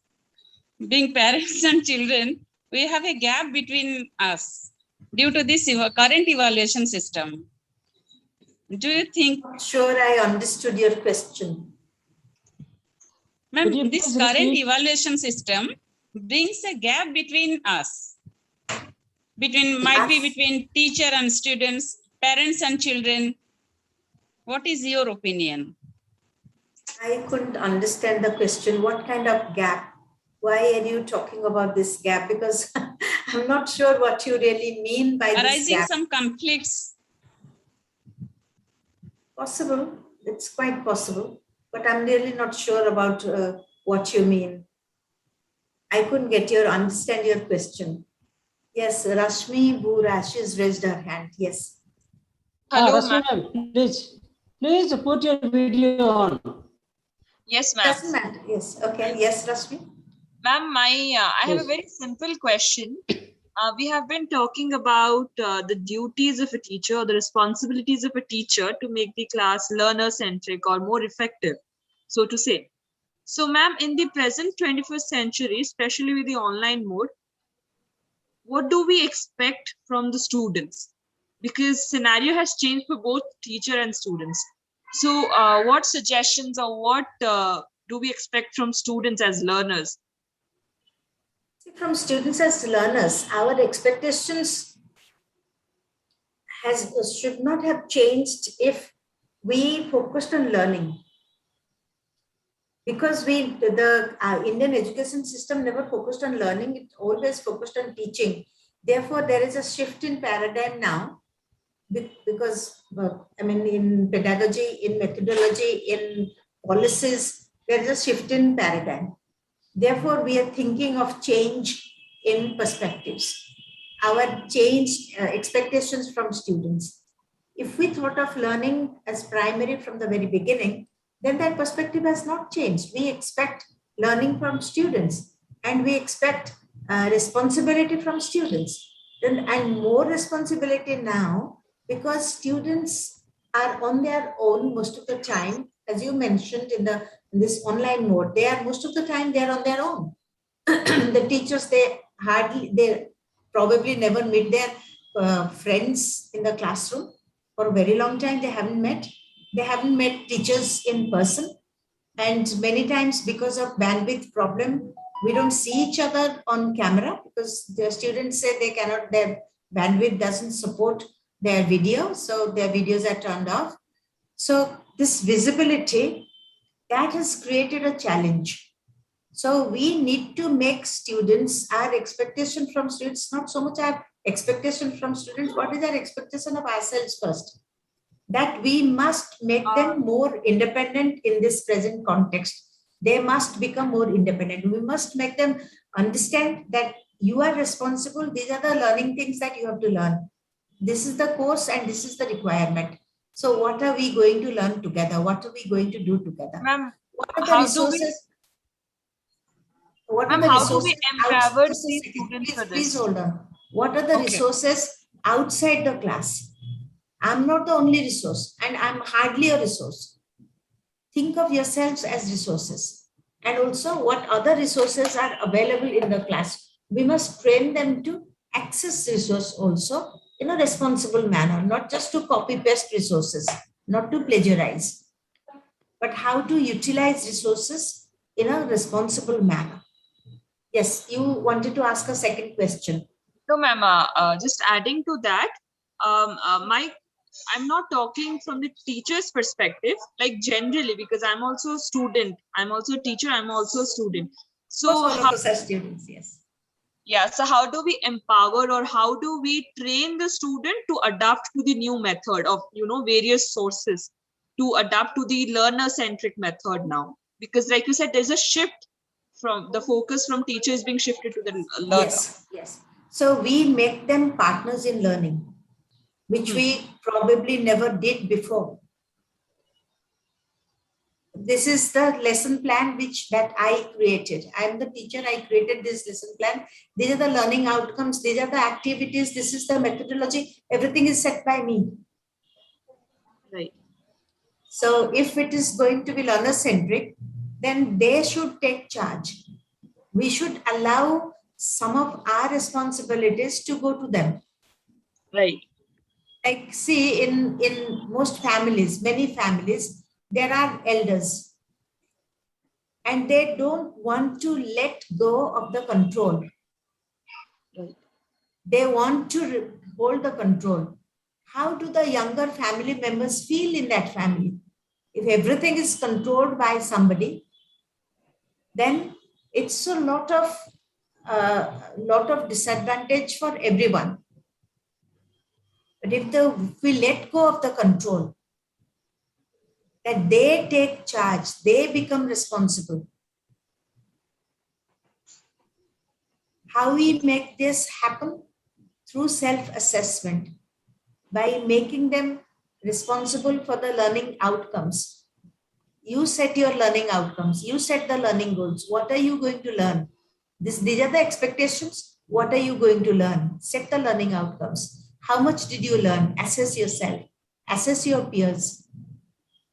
So we have to let go of a lot of control that we hold in the class, that we hold over the teaching process. Yes, ma'am. Thank you, ma'am. That sounds like a very nice method to use. Thank you so much, Rashmi, ma'am. Thank you for your question. Shreya madam wants to ask a question. Okay, Shreya. Good. Yes. First of all, good evening, everyone. And I'm not a teacher, madam. I'm a student. Okay. And still, I have a question in my mind. Ma'am, Is can there you please any... turn on your video? Sorry to interrupt. It sounds... Okay, it doesn't matter. Karan has gone out. If she doesn't want to turn the video on, doesn't matter. Please ask your question. Yes, ma'am. Is there any other theory that a teacher should practice or follow in a classroom, or we can say Bloom's taxonomy is the best that a teacher should follow or practice in a classroom? There is nothing that is best. There is nothing that there is if when somebody becomes a teacher, we all adopt a lot of different things. We combine a lot of different things to make sure that learning happens the best. Now, for example, if there is a recipe to cook a dish, now we don't always follow everything to dot. We modify certain things to accommodate our taste. We modify certain things to accommodate if we don't have a spice, particular spice, if we don't have one ingredient, if we have a new ingredient, we modify the process. We change the recipe a little bit.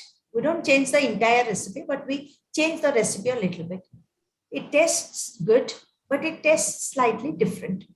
So teachers use a lot of combinations. So there is not just one formula, and Bloom's taxonomy is not one theory. It's a combination of entire cognitive process, which includes many theories. It's not just one theory. In GIST, what you saw in GIST, that's a process. It's the hierarchical procedure that we adopt in the class for teaching and learning to happen. But that involves maybe at least 20 theories. So which ones will come in handy, which ones will be responsible for certain type of learning will be applied in that class with that situation, with those kinds of students. Something else will be applied, some other combination will be applied in some other situation. So there is no fixed recipe for learning to happen. Yes, ma'am. Thank you for your valuable answer, ma'am. Thank you. Ma'am, there is another question in the chat box. Shall I ask? Okay. There is one hand raised. Shreya, please lower your hand. Kurukshetra sir wants to ask a question and then we can go to the chat box. Okay, sure. He's a teacher Please educator. unmute, sir.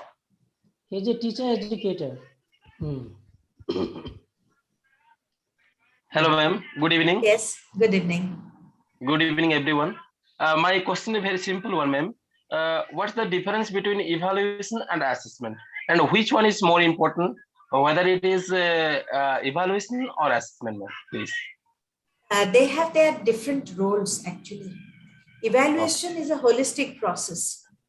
It takes into account all the different aspects that have to be assessed.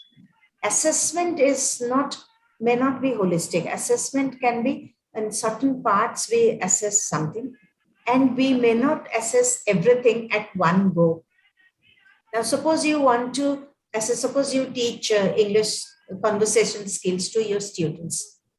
So you can assess them if they can create proper sentences. But if you evaluate, you'll have to find out if they can create meaning, if they can create proper structure, if they can use appropriate vocabulary items. So everything together will create the evaluation process. So it's not that this one is better than the other, this one is more important than the other. It depends on the purpose of what you want to find out. That will determine if it's an assessment or an evaluation. Evaluation is quite specific. It talks about, yes, these are the aspects that we have taught and we evaluate those aspects. Assessment is looking at smaller aspects and at the same time looking at the generic aspects. So it all depends on what you want to actually find out.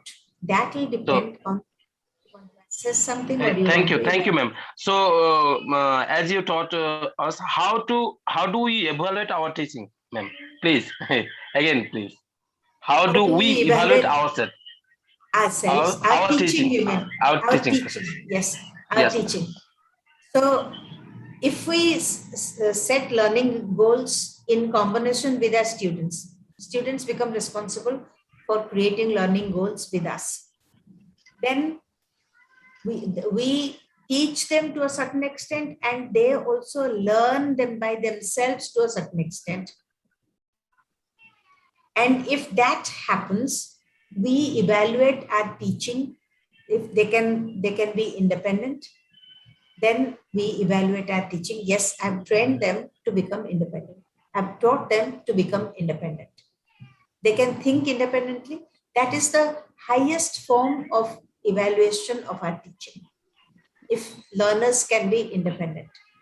The day you can give an open book examination, that is the highest evaluation of somebody's teaching. Oh, great, ma'am. Great. Thank you, ma'am. Thank you very much, ma'am. Welcome, most welcome. Okay, Subhranshu, there is a question in the chat box. Yes, ma'am. There's a question in the chat box. And the question is by Harihar sir. If sir is present over here, please turn on your video, sir. And the question is, what will be the situation if we are going to assess the skill part, particularly in the language paper? What will be? Can you repeat the first part of the question? What will be the situation if we are going to assess the skill part, particularly in the language paper?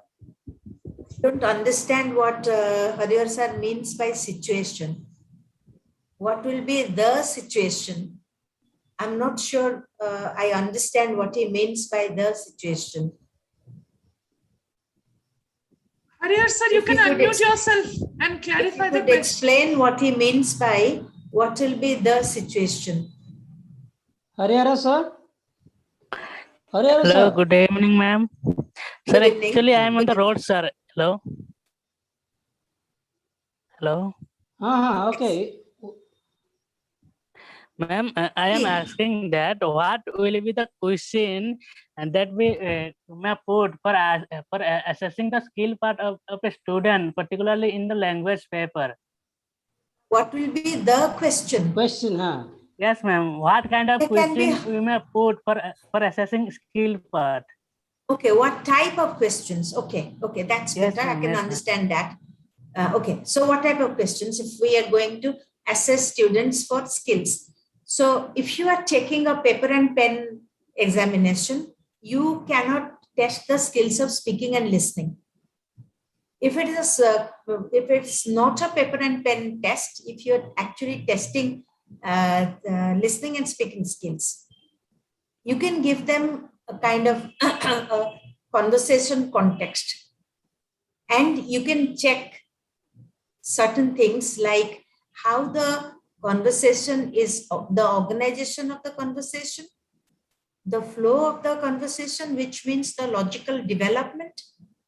You can check the kind of vocabulary used. You can check pronunciation. You can check listening, if listening happens properly, if somebody listens to something and responds appropriately.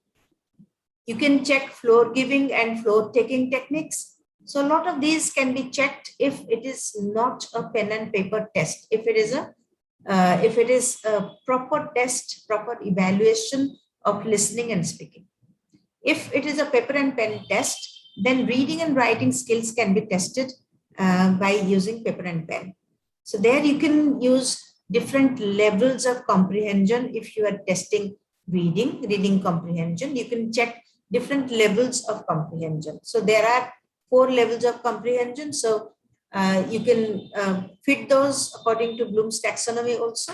But we know there are 4 levels of comprehension.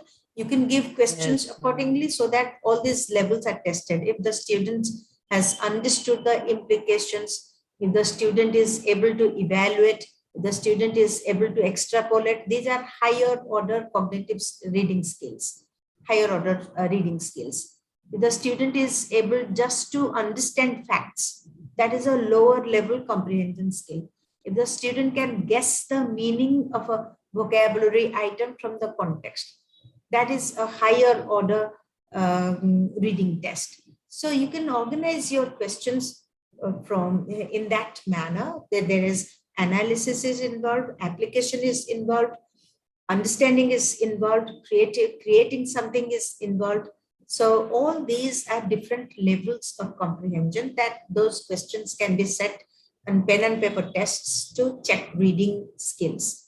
For writing skills in the same manner, if you give them to write a paragraph, you can look at the structure of the paragraph. If there is a proper introduction, if there is a thesis statement or the main idea statement, if the sub-points have been organized after the main point, if each point is taken up clearly and discussed, explained with examples and all those, then the next point, and no point overlaps onto the other, no undue digressions or new ideas are included in the body of the structure, the cohesive devices are used properly, if the transition is appropriate, all these you can check from the in the writing test, all this, if it is pen and paper. So there are different types of tests. One is for listening, speaking, for just listening, you can have a listening test where you can see the different levels of listening also involves comprehension, different levels of comprehension and different levels of responses to those comprehension. You can check that. Speaking, yes, if you create a conversation situation, people speak, and how they organize their speaking structure, what they do, starting from pronunciation to use of vocabulary to all these things. So these are all the so many different types of questions that can be set for to check these different skills. Yes, ma'am. Thank you, ma'am. Thank you very much. I've got lots of knowledge what I expect. Thank you very much, sir. Thank you, ma'am. Okay, so that's the end of the discussion, question answer. Yeah, thank you, ma'am. I now would like to request Yashaswini Patnaik to offer for a vote of thanks. Over to you, Yashaswini. Good evening, everyone. Good evening, ma'am. First of all, I would like to thank each one present here for their kind cooperation in making this webinar a successful one. And hearty thank you, madam, for this wonderful session wherein we learned a lot about the relationship between teaching, learning, and along with evaluation. How do we evaluate ourselves as well as the children? And how do we develop a curriculum that is student friendly, and about Bloom's taxonomy, and also the analysis of language and how to connect language for better understanding. I would like to thank Panchanan sir for organizing this webinar, Subhranshu for coordinating, and all other members for being a patient listener and also actively participating in the question answer session. Thank you, everyone. Thank you so much, ma'am. Thank you, Yashaswini. Thank you. Thank you, sir. Thank you so much. This is such an opportunity to meet such excellent people, thinking, discussing, contributing, and being present all the time with their suggestions, ideas. Thank you very much. This is a real opportunity. Thank you so much for having accepted our invitation for a couple of times. And thank you. And we would like you to stay in touch with us, to inspire us, to monitor us, to guide us, to support us in times to come, because we are going to organize not many programs of this kind. Without your support, we can't do it, all these things. Anytime, if I can, I'll definitely do it. Thank you. Definitely, most certainly. Thank you, everyone. So Thank you. Have a good evening after this, and take care of yourselves. Stay happy, stay healthy. Thank you, ma'am. Thank you so much, ma'am. Okay, taking leave of everyone now.